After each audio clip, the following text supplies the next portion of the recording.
And last but not least, Mr. Oren. Did I say that right? Yep, here. Perfect. All right. So first order of business is to approve the January 2025. Well, that's.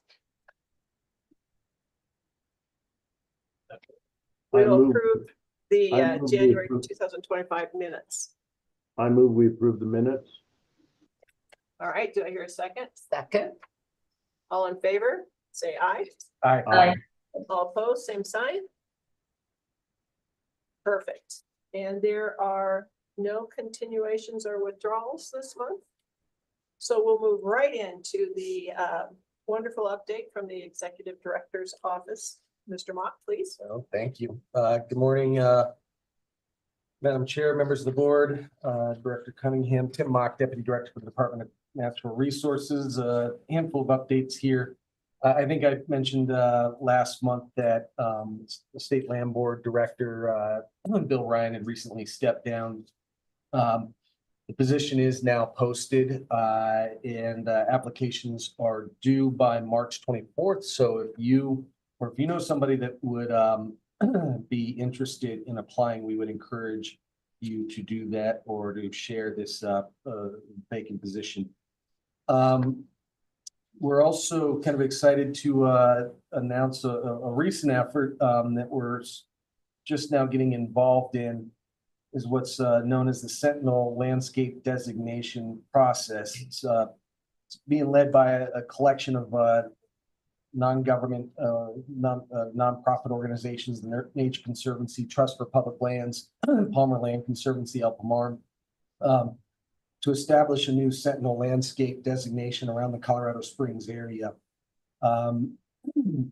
This program was established in 2013, and the partnerships align with the objectives of the U.S. Department of Ag, Department of Defense, Department of Interior, and Federal Emergency Management Agency to strengthen military readiness, but also to conserve natural resources and bolster agriculture and forestry economics, and increase public access to outdoor recreation, enhance landscape resilience.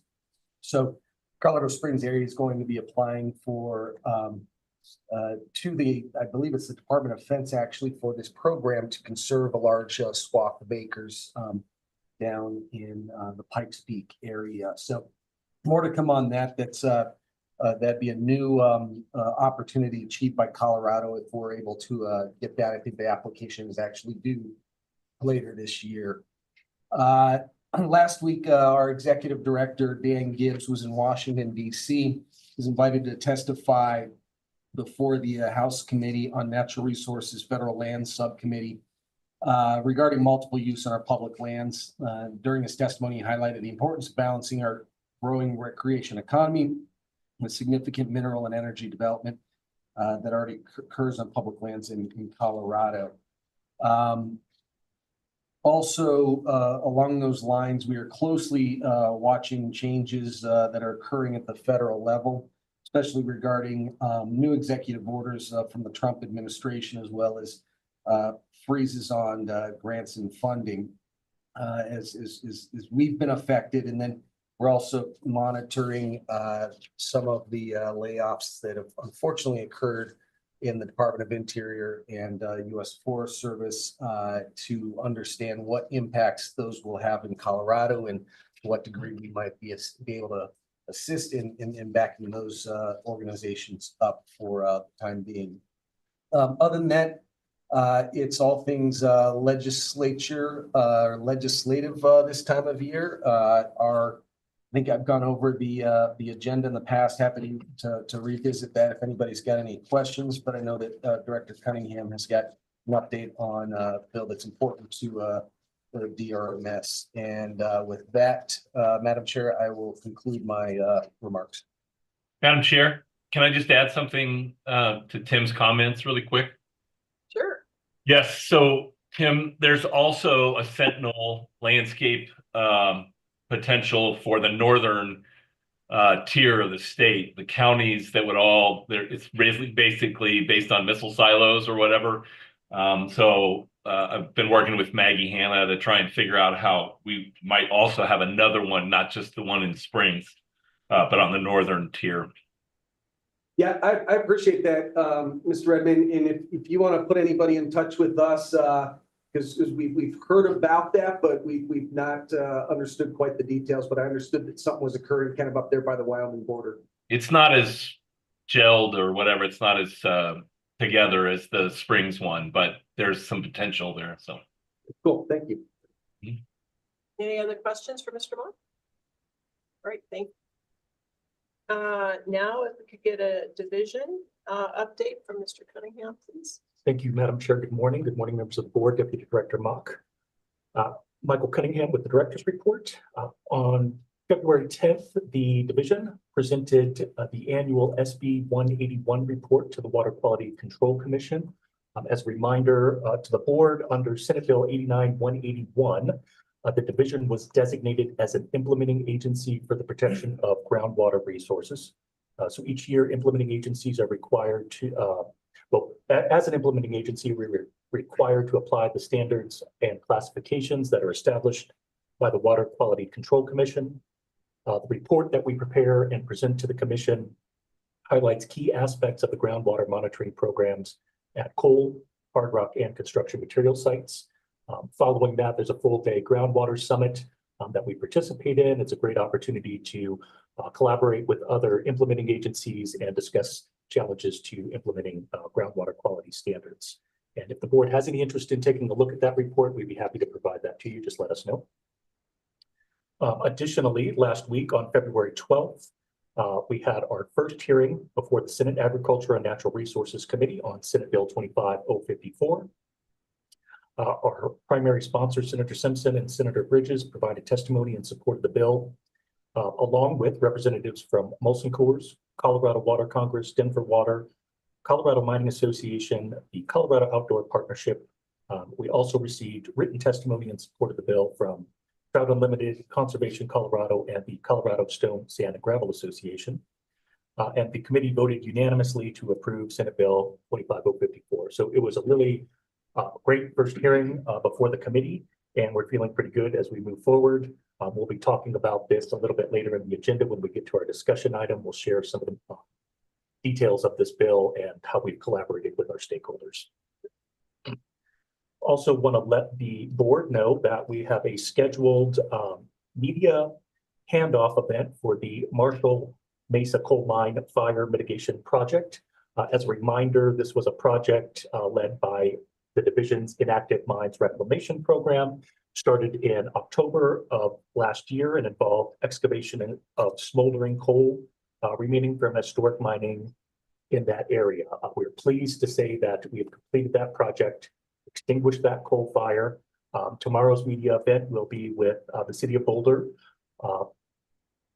Mountain Parks and Open Space, as well as Mountain View Fire Rescue will be participating in this. So it was a successful project. We're really pleased to be completed with it, and happy to hand this off to the City of Boulder so they can move forward with some of their trailhead enhancements for this area.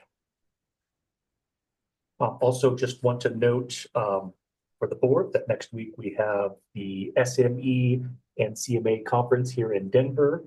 This is a very large conference. SME is the Society for Mining, Metallurgy, and Extraction, co-hosted with the Colorado Mining Association. Really a phenomenal conference we send our folks to. There's a tremendous amount of presentations on every aspect of mining conceivable.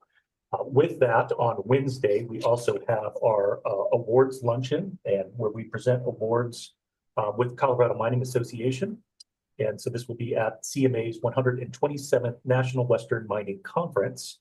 At this conference, we present awards to industry, and this is really one of our favorite times of the year where we get to showcase and highlight the amazing work being done by our operators. We give out awards for categories of overcoming a unique challenge, advanced technology or attempted technology to improve the reclamation process, and developed or continued substantial community partnerships.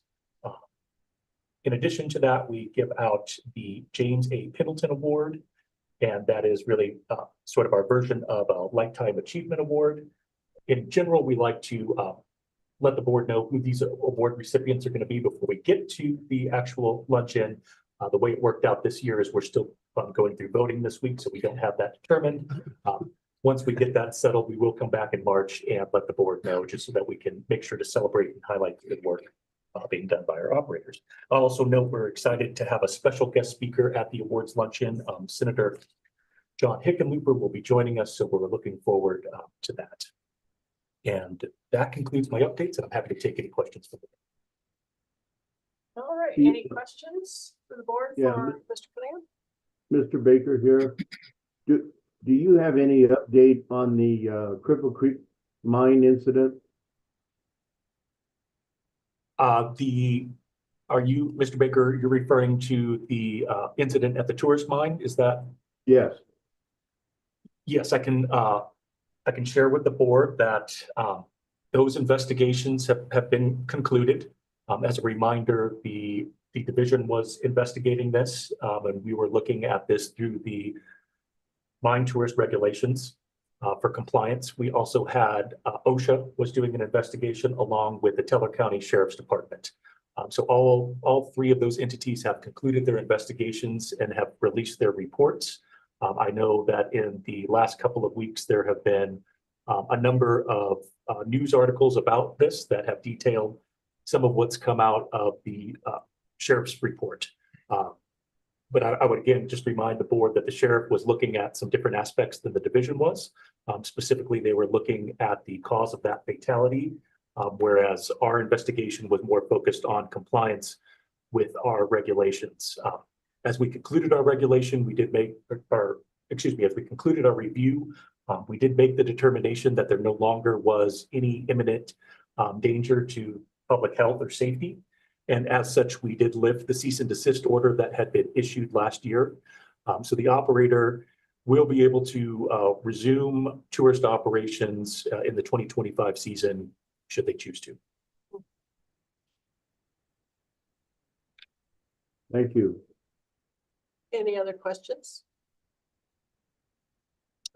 Thank you for the update. And I do think that, especially for the board, if you can stop by during this time next week with the SME CMA conference, it is a wonderful way to understand more about the mining industry and how it works and the technologies and people involved. So thank you for the update. All right, moving on to the consent agreement, there is none.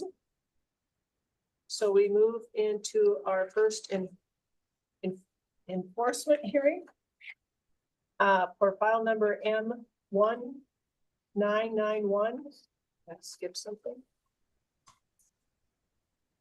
-054.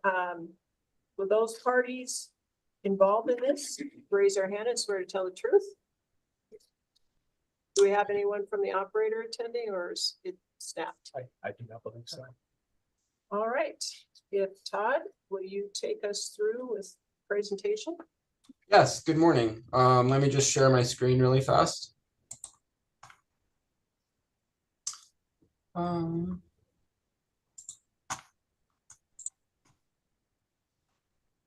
There we go. Can you all see this? Yes. Well, good morning. Again, my name is Todd Jesse. I'm an environmental protection specialist in the Grand Junction field office. The matter before you today involves the Prophet mine. The Prophet is a 110-1 in Swatch County. It is operated by the Indian Creek Mining Corporation and is an underground gold silver mine that is 1.9 acres and has a bond of $1,500. The reason for the hearing today is consideration of violation, civil penalty, cease and desist order, permit revocation, and financial warranty subject to forfeiture for failure to comply with board order MV 2024-021, which required the operator to submit the past due 2024 annual report, map, and fee. A brief timeline of events involving the matter. The anniversary date for submitting the annual report, map, and fee for this permit was May 29th, 2024, and no submittal received. Multiple attempts were made to reach out to the operator, but all were unsuccessful. So on July 9th, the division sent a reason to believe letter for failure to submit the required 2024 annual report, map, and fee. This letter was returned to sender on August 23rd. And then at the September 18th Mineland Reclamation Board hearing, the board found a violation for failure to submit the annual report, map, and fee for this permit, and the board also assessed a civil penalty in the amount of $172. The deadline for the corrective actions, the board ordered corrective actions, was October 18th, and the corrective actions were not completed. On November 19th, the division mailed out the findings of facts for order MV 2024-021. Again, multiple attempts were made to reach out to the operator. We tried physical mail, email, and phone call, and were unable to get in contact with the operator. So on January 9th, 2025, the division sent a second reason to believe letter for failure to comply with board order MV 2024-021, which required the operator to submit the past due 2024 annual report, map, and fee and pay the civil penalty. A quick reminder about legal basis for permit revocation and forfeiture of financial warranty. Pursuant to CRS 34-32-116, parent 3 and parent 4, an operator is required to submit an annual report, map, and fee on the anniversary date of their permit each year. Also pursuant to CRS 34-32-118, parent 1, parent B, a financial warranty shall be subject to forfeiture whenever the operator is in default under his performance warranty and has failed to cure such defaults, although he has been given written notice thereof and has ample time to cure such default. CRS 34-32-124, parent 1, failure to comply with board order MV 2024-021, which required the operator to submit past due annual report, map, and fee within 30 days of the board hearing, which was October 18th. And finally, pursuant to CRS 34-32-124, parent 6, parent 1, or parent 6, parent A, pardon me, upon a determination after a hearing that a violation of a permit provision has occurred, the board may suspend, modify, or revoke such a permit. Therefore, the staff recommends that the board find a violation of CRS 34-32-124, parent 1, for failing to comply with board order MV 2024-021, which required the operator to submit the 2024 annual report, map, and fee by October 18th, 2024. The division also recommends that the board affirm the cease and desist order and revoke permit M-1991-054 pursuant to CRS 34-32-124, parent 6, parent A. And the staff recommends the board find the financial warranty for permit number M-1991-054 in the amount of $1,500, subject to forfeiture pursuant to CRS 34-32-118, parent 1, parent B, and direct staff to schedule a board meeting for forfeiture of the financial warranty and provide proper notice of hearing to the financial operator and financial warrantor in accordance with provisions of CRS 34-32-118, parent 2. And finally, staff recommends that pursuant to CRS 34-32-124, parent 7, at the hearing, if the board determines that a violation of the provisions of a permit act or these rules occurred, the board shall assess a civil penalty of not less than $100 per day, no more than $1,000 per day for each day during which a violation occurs. In this case, there are 124 days of violation, and that goes from the October 18th deadline for the board ordered corrective actions through today, February 19th, for a civil penalty range of $12,400 to $124,000. And the division recommends a civil penalty in the amount of $6,200 for the 124 days of violation, along with the outstanding civil penalty of $172 for a total of $6,372 to be assessed. This amount is commensurate with the operator's lack of acknowledgement and compliance with the board orders and corrective actions. Thank you very much for your time. I'm happy to answer any questions that you may have.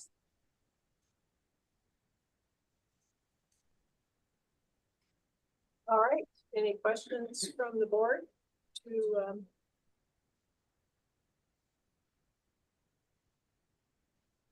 I have a question, just in terms of the lack of response. Assuming we go through with staff recommendations, then how do you get any response from the operator? Madam Chair and board member Karen, if you find a violation in that and we'll send out everything, and if we don't get any response and stuff, then this goes into our collections process. Over the last actually year and a half, we've worked really hard on getting that streamlined.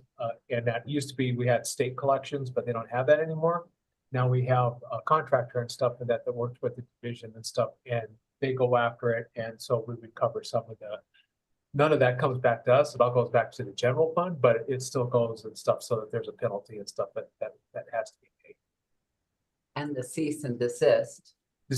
That stays in place in that, and should we find out there to have activities or whatever going on and they're ignoring that, then we can work with our legal team and stuff and that to actually go to court and stuff and that stop any activities. If they were to do that, this site has had very minimal activity over the last couple of decades, actually. So That's I have a question. Was this mine and operator in compliance in 2023? And how many years prior to that was this mine and operator in compliance?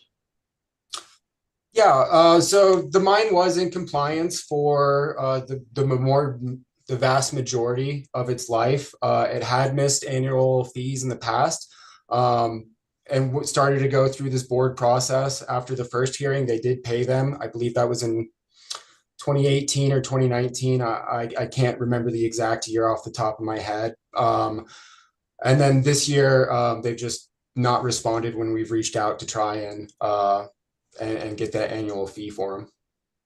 Okay, thank you. Mm-hmm. I just had one question. Is there any physical inspection that takes place to see if there's activity out there, or if it is literally abandoned in some fashion, or how does that work? Yeah, so it is on our inspection rotation. Since it's not a very active mine, the frequency is every couple of years. The last time that I was out there was August of 2023. And there was no activity happening at that time. There was a disturbed area, but no active mining. and Mr. Dusty, could you walk us through the history or Mr. Means? So this permit's been active since 1991. Did it go through a couple of temporary cessations, or how is it? And my ultimate concern is $1,500 isn't much. Russ Means for the division, and that this site has a long history and stuff, but just barely meeting minimum requirements and we had not put it into TC, although we could have and stuff a couple of times. But it did temporary cessation, as you know, didn't really become a bigger issue and stuff until around 2018. Okay. And that was part of the reason why we had inspections and stuff and that moving forward on this one. So but yeah, the minimum amount of work and stuff, it's a very, very small site and that, so that's our concern. And part of it too was when we had Todd did an inspection and stuff there, we started talking about the financial warranty, and that's when everything disappeared. So that's part of the reason and stuff why we're advocating this stuff for a little bit stronger of a civil penalty.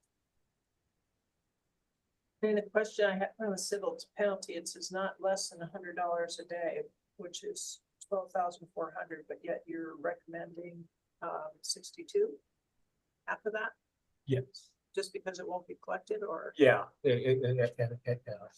correct. So board can do modify it however they want to, but that's, when we talked about it and stuff, that the lack of being able to communicate with them and stuff, it seemed a little heavy and stuff in that, even at the minimum amount, so we went with 50% of that. When is the last time we've had communication with the owner or the operator? So I did an inspection in August of 2023.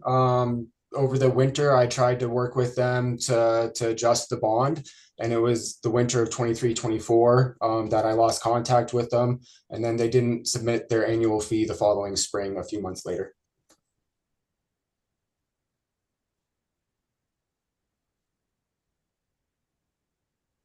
Any other questions? All right. If not, do I hear a motion? Madam Chair, I'll move that the board find a violation of CRS 34-32-124 parent 1 for failing to comply with the board order MB-2024-021, which required the operator to submit a 2024 annual report, map, and fee by October 18th, 2024.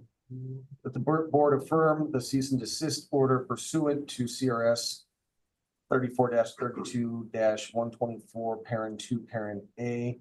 That the board also revoke permit number M-1991-054 pursuant to CRS 34-32-124 parent 6 parent A. And that the board find the financial warranty for permit number M-1991-054 in the amount of $1,500 subject to forfeiture pursuant to CRS 34-32-118 parent 1 parent B, and direct staff to schedule a board hearing for forfeiture of the financial warranty and provide proper notice of the hearing to the operator and financial warrantor in accordance with provisions of CRS 34-32-118 parent 2. That the board assess a civil penalty in the amount of $6,200 pursuant to CRS 34-32-124 parent 7, in addition to the outstanding civil penalty in the amount of $172. And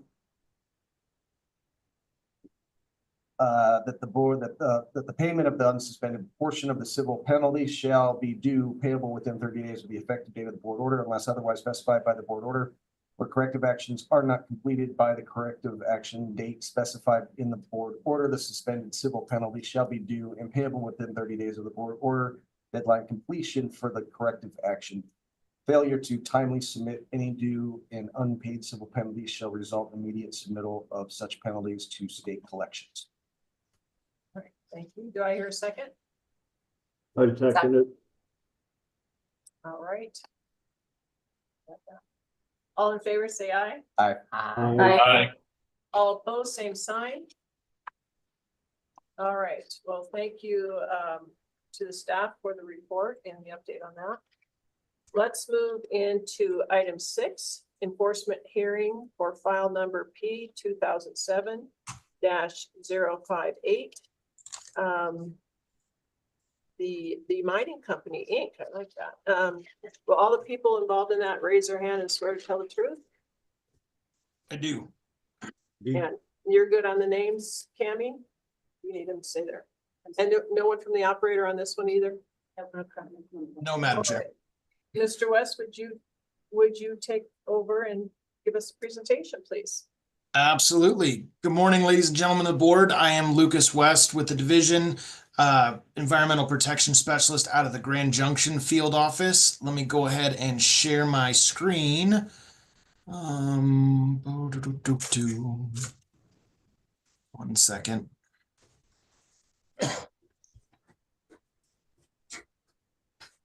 Oh, there it is right there. All righty. Can everybody see that? Yes. Perfect.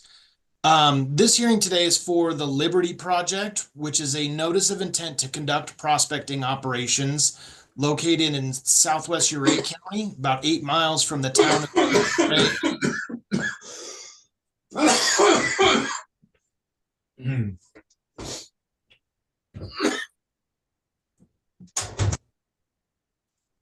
Give them all for a check. Everyone okay? I think so. All We are right. in rough shape over here in the Junction Field office this week. Todd's down with a cold and I'm suffering an injury, so please bear with us as we fight through this. As I was saying, the NOI is located about 8 miles southwest of Ouray, Colorado, at an elevation of about 11,087 feet. It's operated by Ken Orvis, the mining company, Inc. We have a $17,962 bond, which is considered adequate at this time, and it's an underground notice of intent for the exploration of gold and silver. The reason for the hearing today is for consideration of final revocation of the notice of intent and forfeiture of the associated financial warranty.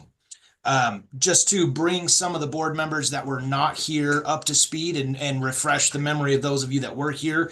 Back in October, we had this site up for failure to submit their annual report, map, and fee. However, the operator had submitted a letter of voluntary revocation. He submitted a letter to the division stating that he was no longer able to fulfill his reclamation obligations and wanted to voluntarily surrender. So this hearing is just for the finishing up of that process. A little bit of timeline since October is that on November 18th, the board issued their order finding the operator in violation of CRS 3432-116, parent 3, that revoked the NOI and found the financial warranty subject to forfeiture. January 13th of 2025, we sent a notice of possible forfeiture of financial warranty and notice of hearing sent to the operator.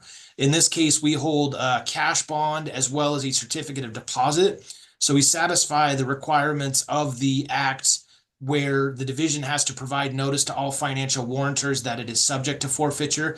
That notice of hearing and possible forfeiture does serve that purpose in this case. For civil penalties of this site, there's no outstanding civil penalties. In accordance with Board Order PV 2024-002, all civil penalties for this site were waived. So we'll move into the staff recommendations. Staff recommends that the board confirm the board's determination that the financial warranty should be subject to forfeiture pursuant to CRS 3432-118, parent 3, parent A, and pursuant to CRS 3432-118, parent 3, parent B, issue an order directing the affected warrantors to immediately deliver to the board the financial warranty for the Liberty Project, NOI number P 2007-058, in the forms of cash bond number 1689 in the amount of $7,600 and a certificate of deposit number 34715 in the amount of $10,362, totaling $17,962. And that is all I have for this one. I will answer any questions the board may have at this time. Thanks for the board.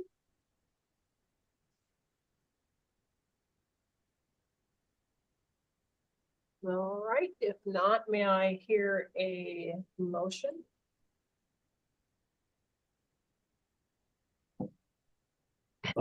I motion that we go along with the recommendation of the mining committee. So, thank you. So there's a motion to adopt the staff's recommendations. Do I hear a second? Second. All right. All in favor, say aye. Aye. All opposed, same sign. All right. Thank you for the report, and I hope Grand Junction restores to health soon. Excellent. Thank you very much, Madam Chair. And we are on our way towards being on the mend. So thank you so much. And you guys enjoy the rest of your day. Thank you. Take care. Thank you. All right, there is a board action. We need to start. I guess he's probably done. Sure. All right, board action, Mr. Means, please take it away. Good morning, Madam Chair and the board. This is Russ Means for the division, and I'm presenting this and stuff on behalf of the division as well as in coordination with the board's attorney as well as the division's attorney. Today, we are asking the board to consider a change to the policy and stuff, the board policies, board policy 70-1 for the rotation of the board chair. Over the last year, we have had a short board. We're finally up to a full board, and so we got a little bit out of kilter and stuff when it comes to who's the chair and who's not. And there's been some filling in here and there and that. And so we got to looking at the policy, and we felt that we needed to update that. One of the things, the stuff that was in the policy that we didn't quite understand from, and something that's a carryover from a long time ago, was the member of the State Conservation Board, Soil Conservation Board and stuff that was exempt from being the chair for the board. And so when we took a look at this and stuff, we actually looked at the statute and everything else. And the only thing that was really explicitly was the executive director or his appointee was exempt from that for obvious reasons, but there was nothing in there for anybody else. So in order to expand the pool to ensure and stuff that everybody gets to share the pain and stuff in that, we're proposing and stuff, a change and stuff to the board policy. I think you've all gotten a copy of that. If you don't, I can pull it up. But what we're doing and stuff in that is the language and stuff will be changed and stuff to say that the board shall rotate among all appointed members with the exception of the executive director and his appointee, and that each board member shall serve as the chair for a term of 6 months beginning in April and in October.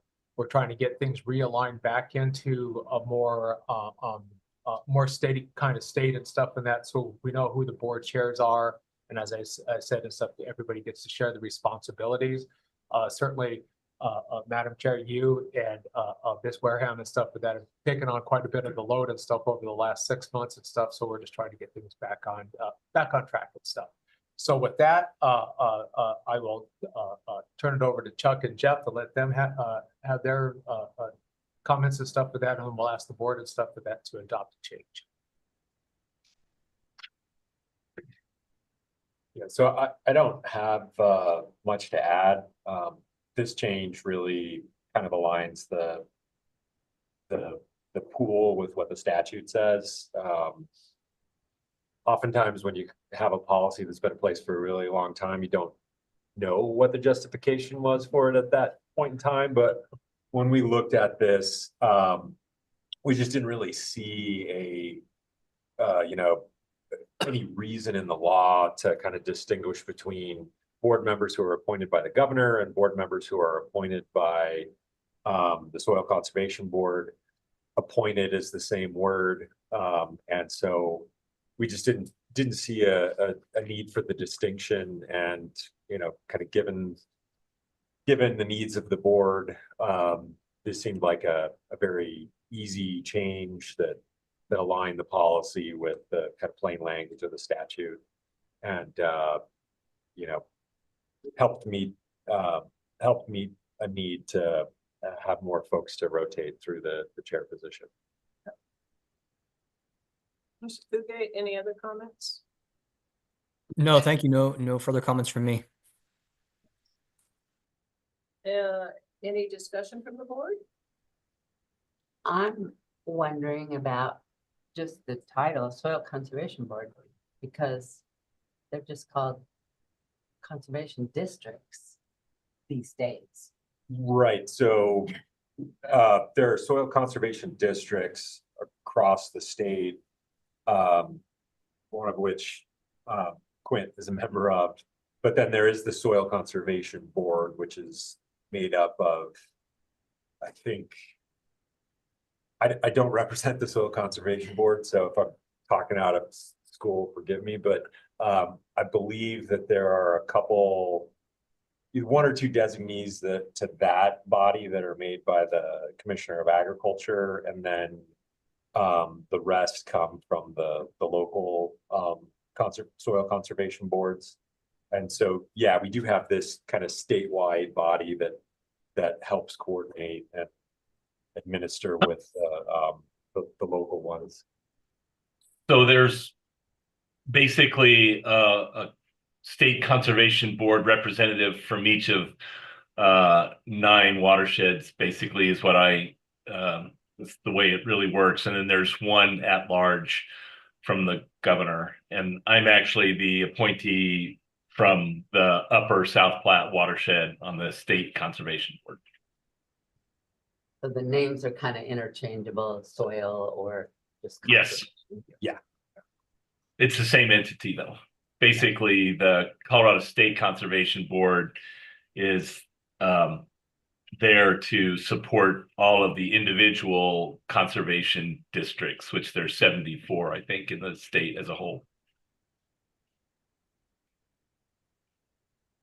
Madam Chair, Russ Means for the division, and I want to thank Quint. We did have a conversation with him before we decided and stuff to change this and stuff. So he graciously took a look at that and stuff and agreed with that. So I just want to make that very clear. So thank you.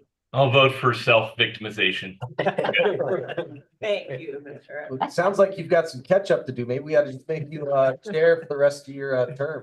Yeah, actually, Chuck has to hold my hand. I told him I'm like, it'd be new at it, but if he holds my hand a little bit, I'll be glad to try. All right. Any other comments? And I assume this is a motion we need to approve. So do I hear a motion? I move we approve the motion. All right. Anyone second, please? Second.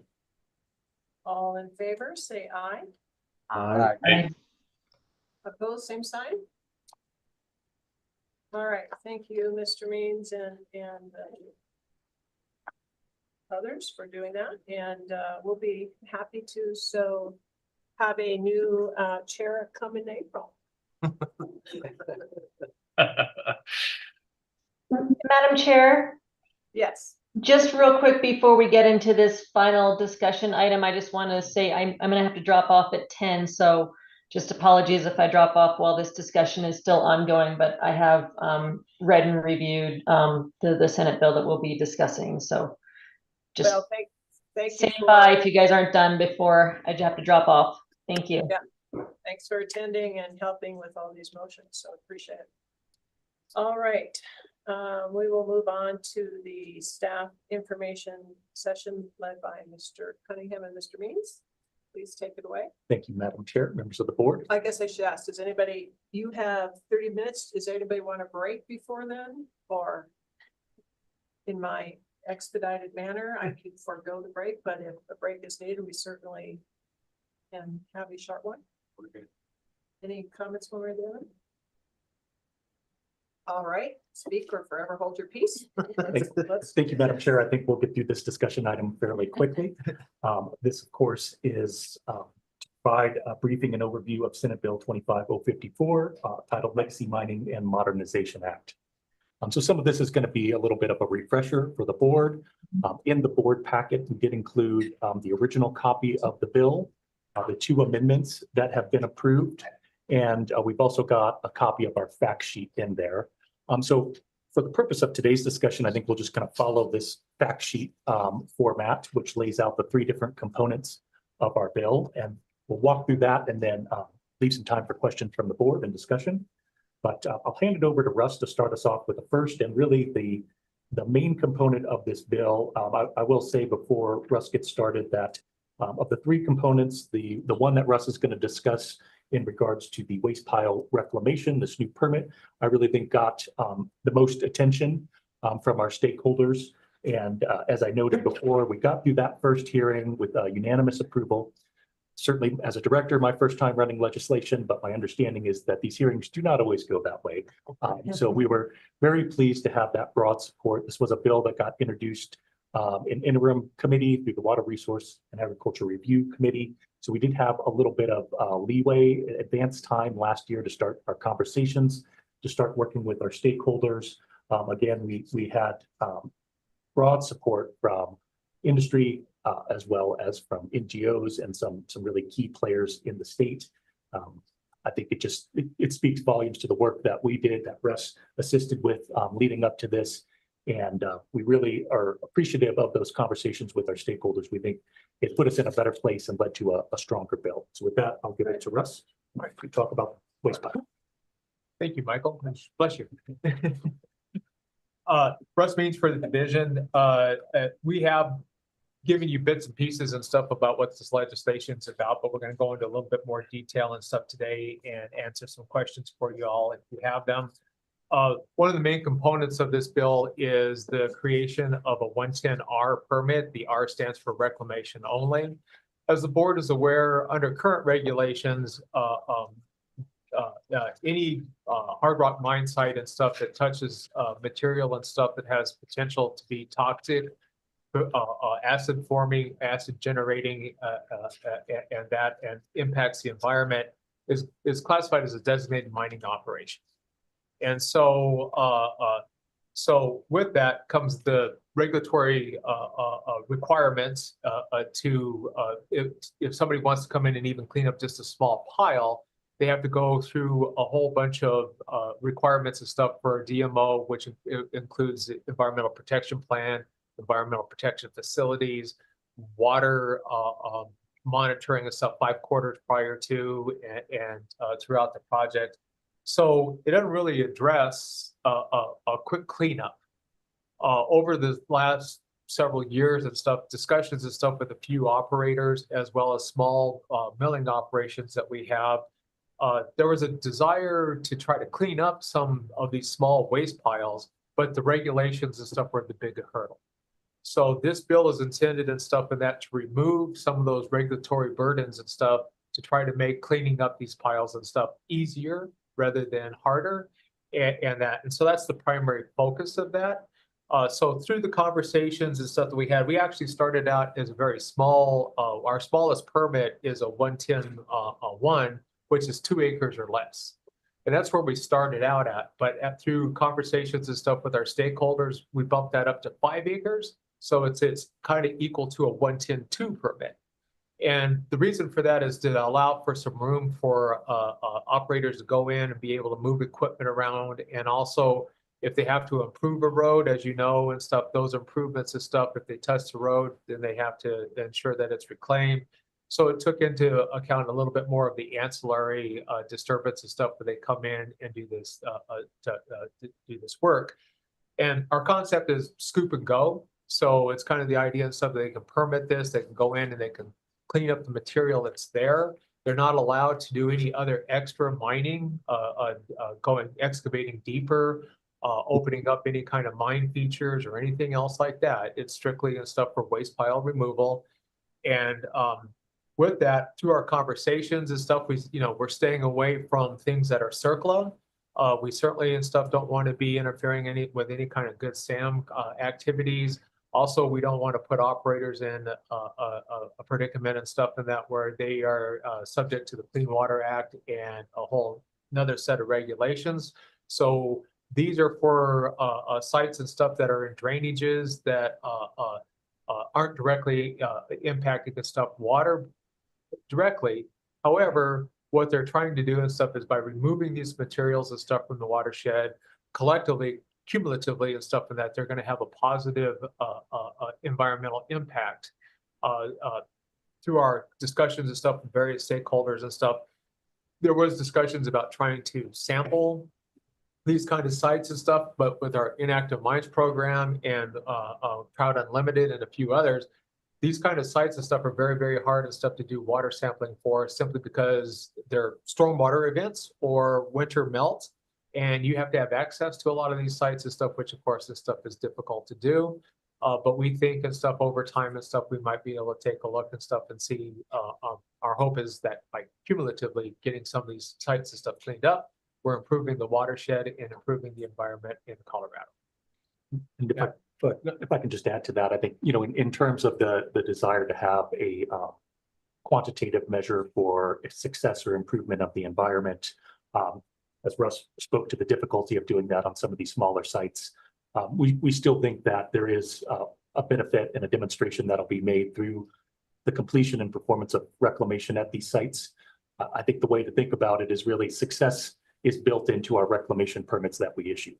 We do have standards. We have standards for protecting wildlife. We have standards for surface water, groundwater, reestablishing vegetation. These are sites that are denuded of vegetation. They've largely been unchanged for 100 years. So if you can establish vegetation, reduce sediment loading from these waste rock piles, return them to some sort of beneficial post-mining land use, I think that in and of itself is a demonstration of success, at least in a qualitative manner. And part of the focus on the revegetation and that I did fail to touch on that and stuff is we are pushing within the legislation, we're talking about trying to make native species and pollinators the primary vegetation type. We didn't limit it strictly to that, just simply because of some of these sites and stuff and the difficulties and stuff with the altitude of the sites, as well as maybe like in the western slope and stuff in the arid regions. You need some non-native species and stuff to help the native species. Those are all things and stuff that we'll work out in rulemaking and make sure in our applications and stuff that are there. But that's the focus and stuff is we're improving the environment by removing this material, putting vegetation in a place and stuff that used to be a bare waste pile and hopefully and stuff encouraging wildlife or other things and stuff and that and stuff to come into those areas. And two other considerations on this new reclamation permit, and forgive me if you mentioned this, Russ, but they're short duration projects. So these are designed to come in and be completed within 3 years. Which ties into the scoop and go concept, right? And then additionally, this would not be, we would not be able to issue a permit if you also have a radiation control permit that would be issued from the health department on this site. So it would limit certain types of ore piles, but for the most part, this would be open and available to any of the metal waste rock piles throughout the state. And so we can pause there if there's questions from the board, or we can certainly continue to the other two components of the bill, whatever the board's pleasure is. So any piles outside the uranium tailings or waste piles? The uranium piles and stuff still could be removed in that. It's just the removal of a uranium pile in itself does not require a radiation permit. It's only processing and stuff where they get into a conversation and stuff, whether they need a permit and stuff for what they're doing and stuff on site. And one of the aspects of this for no matter what type of mining and stuff and that is we're limiting processing in that no chemicals or anything like that. There may be some screening or some other things and stuff, some minor stuff like that. We try to leave the language in there for the board and stuff to have a discussion when we do rulemaking there. But when it comes to, obviously, we don't want to have designated mining, designated chemicals or anything like that on site and stuff like that. That just complicates things, and that's not the scope of this. Comments, questions from the board at this point? I'm a little unclear on if it's required. It seems like it would be for reclamation, or if it's my choice to take away that pile or not. That's a good question. Certainly, it's a choice. It's up to the owner of that property to make that choice. I will note that if you were a property owner and you had a waste rock pile present on your property and you wanted to reclaim that feature, you certainly could do so without a permit from our office. The reason that a permit is necessary in this instance is because we do have recovery of minerals from these waste rock piles. That's part of the incentive of removing them. But if one wanted to leave a pile and not touch it, or just reclaim it without trying to recover any minerals, you could do so without a permit from the office. Yeah, the idea and stuff is the incentive here and stuff is for an operator to go in and get the metals. And there's been a heightened conversation and stuff about rare earths and strategic metals that may be in these waste piles and stuff that were not part of any conversation 100 years ago. And that's part of the conversation. And part of the legislation and stuff requires that these permits, they have to identify where this material is going. So they're not just scooping it up and taking it to another place to create another disturbance. It has to go to a mill, a licensed mill and stuff and that through the division and stuff to ensure that we understand where this material is not only being picked up from, but also in stuff where it's being taken to. And just like any other permit, they have to, an operator has to have full legal right of entry. So they can't just go running around amok and grabbing these waste piles. They have to work with the landowner and to get those things and stuff in place and stuff like that so that they can do that. And also there's a wide variety of, as you know, and stuff of what reclamation can be. Some areas of stuff like up in Clear Creek or Boulder County and stuff, a lot of that's private property. They have a waste pile that they may want to build a house on. So it may not be necessarily that they're going to revegetate it, but they want to get rid of that material so that they can build a house or do something like that. Those are the kind of things and stuff we'll work out through our permitting process. So this permit could be pursued from either an operator with consent from the owner or the owner. Yes. And you were mentioning sorting on site, but it's kind of a all or nothing, take it all or. Yeah. Yeah, the idea and stuff here is to remove the material and stuff and get it back to its natural contour, if you will. And that, so obviously going through and removing some of the metals, if you're still going to leave sulfide materials and stuff there, you're not really improving the environment. And that the idea and stuff is to remove this material and stuff that was placed there and get it out of the system. Certainly we can't change the entire system, but it's just a contributor and stuff that we're trying to get rid of. A quick question. Is there a network of mills available that can handle the processing or? Yes, we have a couple of custom mills and stuff in the state here.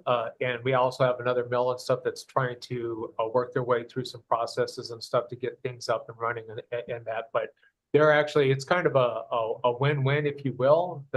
These small custom mills are really looking for feed for their mill. They need to have the material. And a lot of these small miners and stuff and that don't really produce enough from some of our permitted sites, and that a lot of them are threshold mines, if you will call them that. So they're really interested in stuff and having this kind of activity and stuff and that and taking this responsibility on. Good. And the designation to where they go, because there's some that aren't so legal. Yeah. Operating as well too, right? Yeah, and that's part of it That's is, part of the approval. yeah, that's part of the legislation, and part of our application will be identifying what mill these will be going to. And that's part of our concern is that we don't end up with wildcat mills and stuff that are popping up and stuff. We want to make sure that the sites that they're going to are designated mining operations that have all of the environmental protections and stuff in place and stuff, so that when they go through this process and get the materials and stuff out, they're able to ensure and stuff that we're not creating bigger issues elsewhere. So if you had a site that was, say, 10, 15 acres of waste materials, would they just have to do 3 different permits? We'll work our way through that in rulemaking and stuff. Right now, it's up for like construction materials. You can't do 110s side by side and stuff and that within 2 years of each other. Our idea and stuff here is to do baby steps and stuff with smaller acreages, see how those go, and then maybe at a later date, we might take a look at bigger projects. But we're contemplating, like, say, in a watershed where there may be 5 or 6 of these and stuff, there would be individual permits and stuff in that watershed, and that as opposed to one big one, or they could do a couple of them as long as they stayed under 5 acres or less. I think you do highlight an area that we're going to have to give some thought to. Anybody that's ever looked at a historic claim map understands that these piles can get rather complicated in terms of their orientation and ownership. It would not be desirable to have, half of a pile removed and the other half just remains there. So some things we'll have to work through. Yes. Is there any bond requirements for these? Absolutely. Yeah, there'll be a minimum bond and stuff with an application, and then we'll calculate out what the, we'll go through our, like we do with any other application, we'll calculate out the bond, and if there needs to be more, then we'll request that and stuff as part of that permit approval. Great.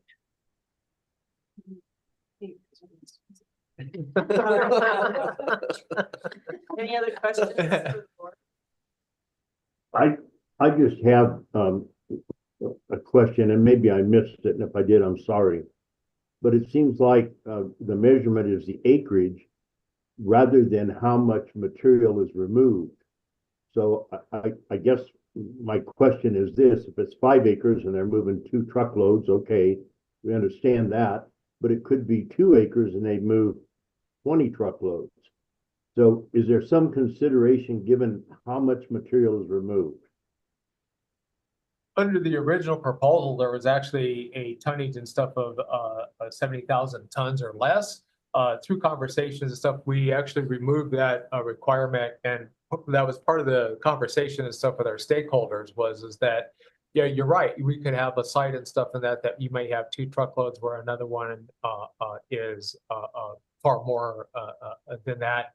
And besides that, how are you going to measure tonnage and stuff up on a mountain road and that coming out and stuff? So the idea and stuff that's why we kept it at the 5 acre maximum, so that it didn't get too carried away and that. And so, it addressed the fact and stuff that we wouldn't really be able to do any kind of weights or anything like that and stuff coming out of these types of sites. Okay, thank you.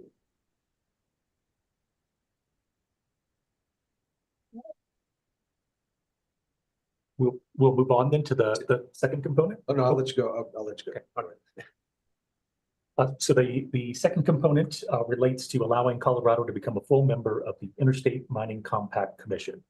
And so this, I think, has become an exceedingly important component of the bill, given some of the things that are happening on the federal level. The Interstate Mining Compact Commission, for those that are not familiar, is a multi-state recommendatory government organization that was established in 1971 and represents natural resource environmental protection interests of member states on both coal and non-coal or hard rock mining issues. We are the lone associate member out of the 26 member states. And so what we're not able to do as an associate member is serve in important leadership roles, committee leaderships. So for the division, we're represented by Jason Music, the coal program director, and Jeff Graves, our inactive mines program director. And really want to see both of them be able to serve on some of these key committees and bring forth the concerns and priorities for the state of Colorado and Department of Natural Resources. Some of the things that this membership does for the state of Colorado and why it's so important is that it provides a forum for state hard rock mining and AML programs to share perspectives among their counterparts in other states. So that is a really big value for us to get together in a room, sit down with our counterparts, discuss the challenges that others are facing, in particular in the Western United States, try to collaborate on how we can solve some of these larger issues. Additionally, IMCC ensures that states are aware of developments in Congress and with federal agencies, which may impact member states. IMCC really is the primary conduit for Congress and federal agencies to hear perspectives on state hard rock mining and AML programs. So a few examples of how we have benefited from our membership: state hard rock AML grant programs. The IMCC works closely with the Office of Environmental Policy and Compliance on implementation of state hard rock AML grant program that was established under Section 4704 of the Infrastructure Investment and Jobs Act. So we do have funding this year for hard rock. We will be applying for that. And they really advocated every opportunity for this increased funding for state hard rock AML programs. As a reminder, the funds that were made available to Colorado and other states under the IIJA funding are primarily geared towards coal sites. And so we're using those funds to extinguish coal mine fires, but there's still very much a real need to have funding for hard rock mines. As we know, and as we're talking about with this new permit type, the legacy of mining is still very real and present throughout the state of Colorado. And so that is really where we're at with IMCC. They do quite a bit for us with, as Deputy Director Mock mentioned in his report, we're closely following and monitoring some of the executive orders that have come out from the Trump administration that have put pauses on some of the funding. And so being involved with IMCC is critically important for us at this time. I'm happy to answer any questions on that component, or I can move on to the third and final part of the bill. Comments, questions from the board? I think it's time we're a real member. We're excited and think we're going to get there. The last and final component of this bill has changes that will impact both construction materials and hard rock, and these relate to financial warranties. One of the changes that we made is sort of an administrative change. So right now, when we revoke a permit and forfeit a financial warranty, statute requires that we place 5% of that into a separate fund for administrative costs. Those would be administrative costs associated with the Active Minds program. So the staff that comes before the board and makes those enforcement presentations. In general, it's not a big deal to have that 5% carved out. But when we are revoking and forfeiting some of our larger mines where we have a financial warranty liability in the millions of dollars, that's a big hit that comes out of that. That might be critical or important environmental monitoring that we're not able to do for a period of time because we've lost 5% of the bond. So in looking at this, we do not have a need to cover that 5% administrative costs in the Active Minds program. Those costs, those hours, they're covered already. We're funded for that. And so really what we want to do is put 100% of the forfeited financial warranty into the Inactive Minds Reclamation Program Fund so that 100% of those funds are available to complete on the ground reclamation work, which really is what that money is intended for and should be used for. So that's the first change that we're making. The other changes have to do with some seldom used or outdated forms of financial warranty. One of those is salvage credit, salvage value in lieu of financial warranty. It's not an option that any operators have taken us up on in a very long time.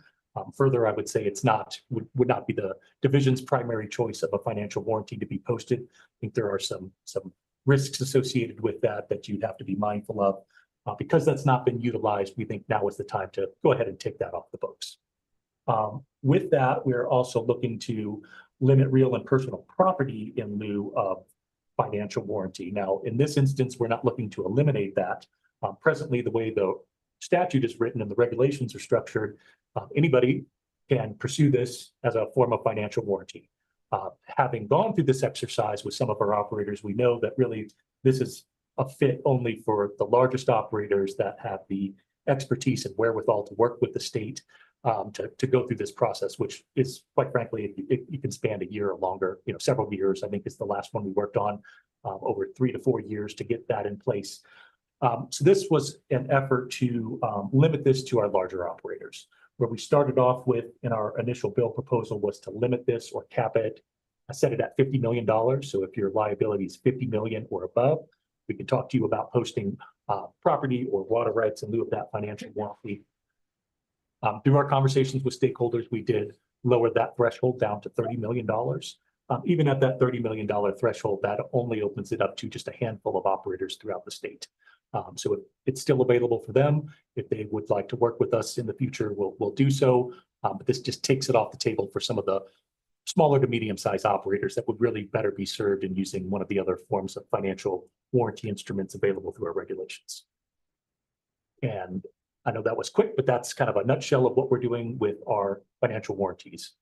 So that is the third and final component of our bill, and happy to answer any additional questions from the board. I just have a question in terms of what if you don't get support for one part of the bill?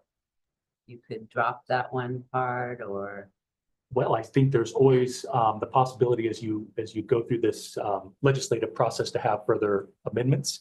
I think the first hearing that we had in front of the Senate was encouraging in that we had these 2 amendments that were adopted.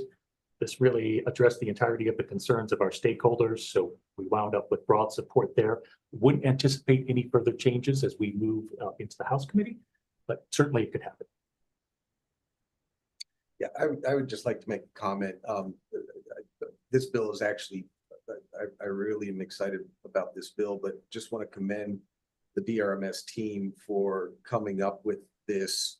You think about a stateside sort of Good Sam kind of bill, and that took 20 years. And we've got that. We've got a couple other important things kind of compiled in this bill. And then to get through the first committee hearing unanimously, especially when you've got, stakeholders ranging from environmentalists to industry. Really just appreciate, again, BRMS and the team kind of working on this and really coming up with something that everybody can embrace and get it across the finish line. I mean, it's always pretty fantastic when you have a unanimous support in any chamber of the House or Senate.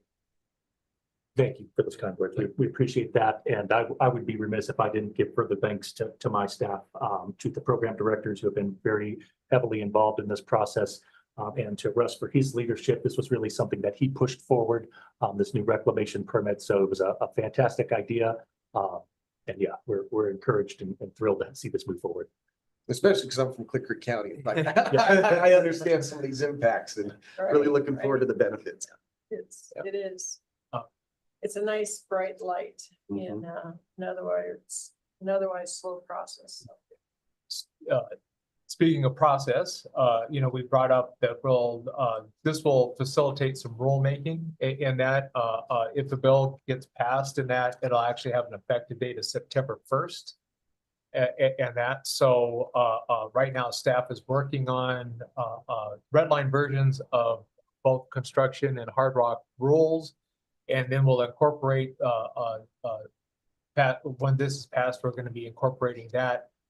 It's staff's intention and stuff in that to reach out and have stakeholder meetings similar to what we did and stuff when we talked about production and temporary cessation. So we're hoping kind of to have the same kind of outcome, if you will, and stuff when we bring the rules and stuff in front of you. Maybe this fall, or if not, will be about this time next year. By the time we get through several stakeholder meetings and stuff that through the summer, but it is our intention and stuff for that to work just as hard and stuff on the rulemaking part as it is and stuff on the legislative part, so that when we get in front of you, everybody will get something, but nobody will get everything. So we'll all be mad. So yeah, but we'll be there. So. But that is our intention and stuff for that. And that's kind of our timeline that we're trying to push and stuff. And that is, we're not going to sit back and wait for this to get passed. We're going to be actively working on this so that when it does get passed and stuff, we're able to get rulemaking in front of you and hopefully get a couple of permits issued. Another thing that we didn't bring up, and that is probably for the first couple of years, we'll be waiving the fee for this and stuff so that operators and stuff and that'll have some additional incentive. The fee's not that much. It's only $288 and that because we can't discuss the stuff, fee increases or anything like that under Tabor and other things right now. But what we want to do and stuff is we want to encourage operators and stuff to take a hard look at this and maybe get out there and do some of the work, so that staff can go out there, take a look at it and evaluate it, and then report back to you on its success.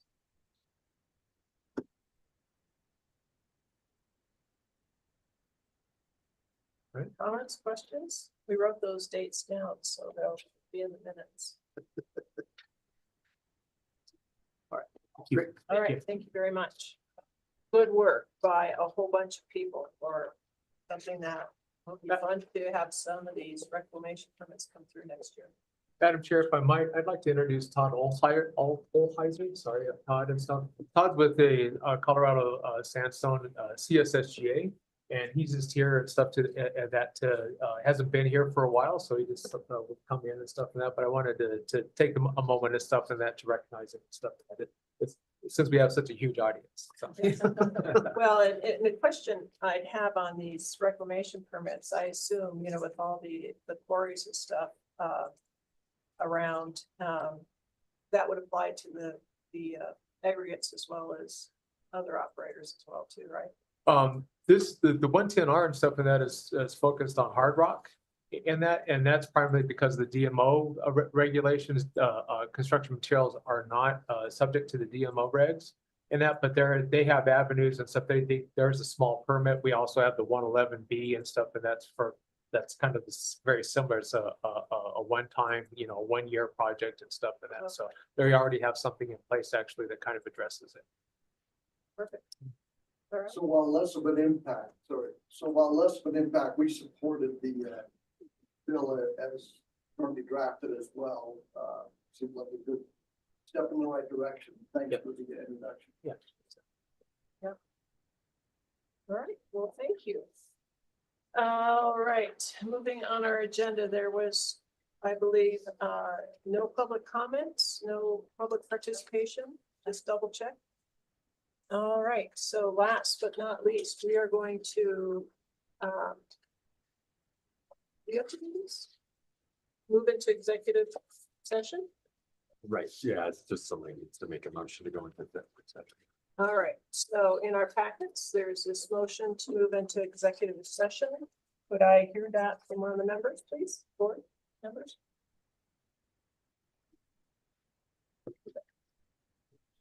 Pulling it up unless somebody beats me there. Or is it in here?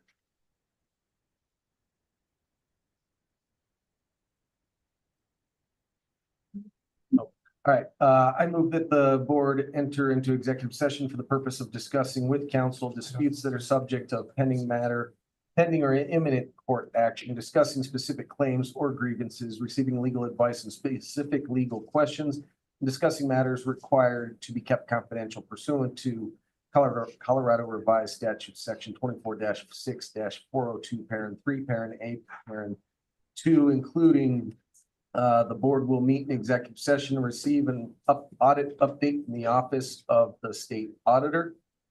Sections 2-3-103, parent 2, and 2-3-103.7, parent 1 CRS prohibit the public disclosure of information contained in any report prepared by the state auditor until the report is released by a majority vote of the Legislative Audit Committee. All right, thank you. Do I hear a second on this motion? I second. All right, and all in favor? Aye. Aye. All opposed? Same sign. And the minutes will reflect that we have the full board -1 in the minutes, right? And we will now move into executive session. I gotta stop you.